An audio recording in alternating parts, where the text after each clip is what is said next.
सोने की फसल। एक लंबे समय पहले एक गांव में रविंद्रा और भारती नामक पति पत्नी रहते थे। उनके दो सुंदर बच्चे भी थे जिनका नाम गीता और लता था। रविंद्रा उसके खुद के खेत में कृषि करके आए हुए पैसों से अपना घर चलाता था। रविंद्रा एक अच्छा आदमी था और कोई भी निर्णय जल्दबाजी में नहीं लेता था। सोच समझकर होशियारी से सारे निर्णय लेता था। हर साल खेत के अच्छे उगने पर बिना कोई कमी के अपने परिवार का अच्छा देखभाल करता था। एक साल लगातार कुछ दिनों तक भारी बारिश होने के कारण उसका खेत खराब हो गया। खेत का खराब हो जाने के कारण उसके परिवार का खर्चा संभालना मुश्किल होता था। उम्मीद है कि कम से कम इस बार फसल आएगा, वरना मैं अपने परिवार का ख्याल नहीं रख पाऊंगा।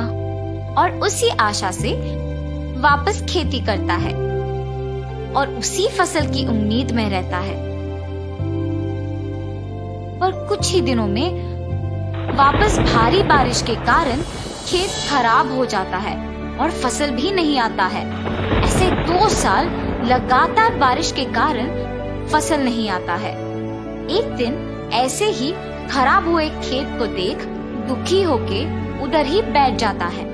उसके बगल वाले खेत में काम करते गिरी उसे देख उसके पास आता है। अरे रविंद्रा, ऐसे क्यों बैठे हो? कुछ नहीं गिरी, मैं सुबह से देख ही रहा हूँ तुम किसी बात पे दुख हो, मुझे नहीं बताओगे? ऐसा कुछ नहीं है गिरी, इस साल के फसल के ऊपर मेरी बहुत उम्मीद थी और पैसे भी सारे खर्च हो गए, इसीलिए समझ में नहीं आ रहा क्या ही करूं मैं।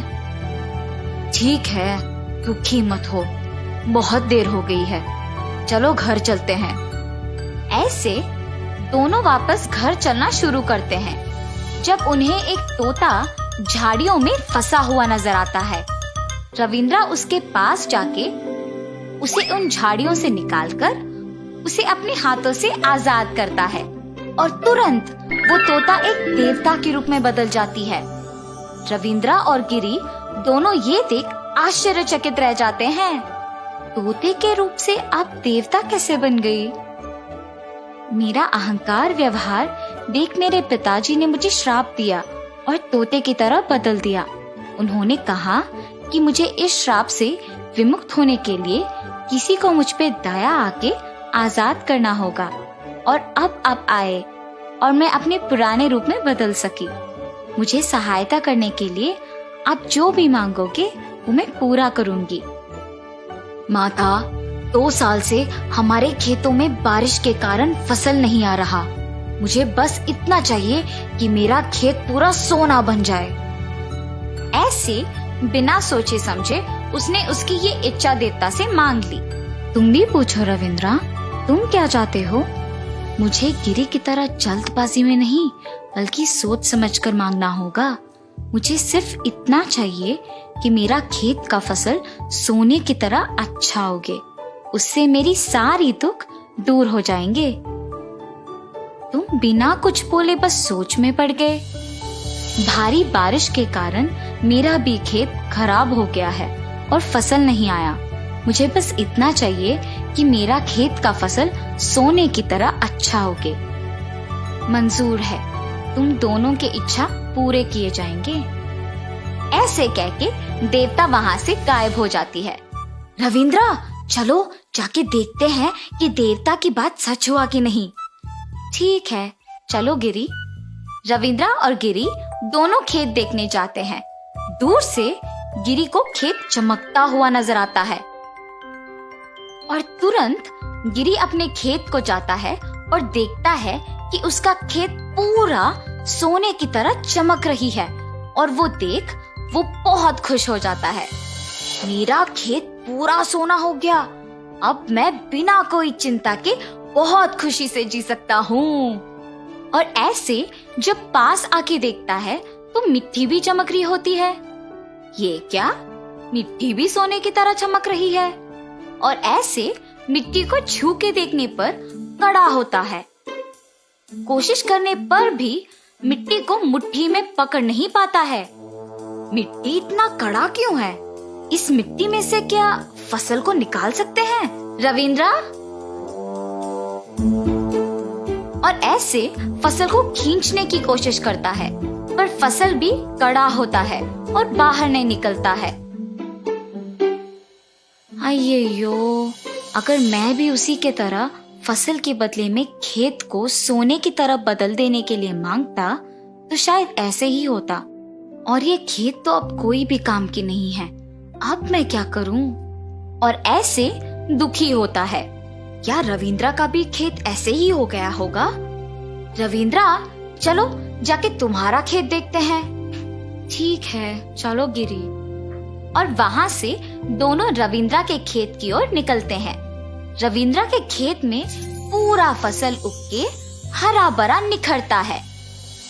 हवा की वजह से हल्का सा सारा फसल इधर उधर लहराता है। गिरी शक में जाके रविंद्रा के खेत में से फसल खींच के देखता है तो वो बहुत आसानी से आ जाता है और ये देख दुखी होके रविंद्रा के पास जाता है।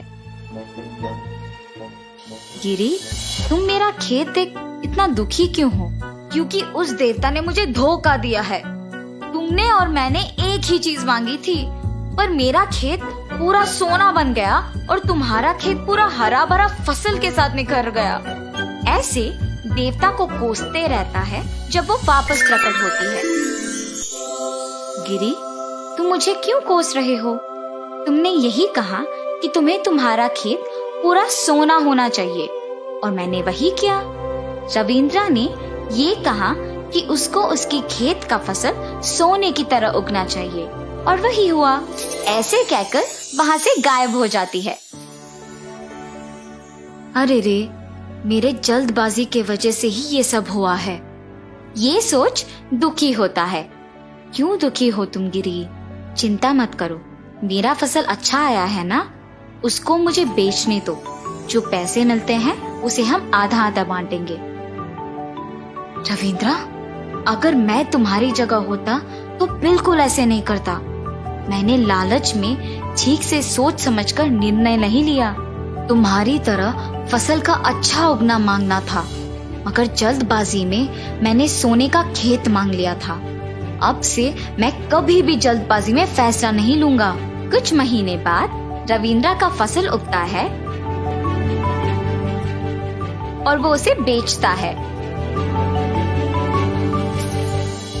और रविंद्रा उसके वचन के अनुसार आधा पैसा गिरी को दे देता है। उससे वो दोनों खुशी खुशी जीते हैं। तो इस कहानी का नैतिक क्या है बच्चों? जल्दबाजी से फैसला लेना अच्छी बात नहीं होती। सोच समझकर फैसला लेना सही होता है।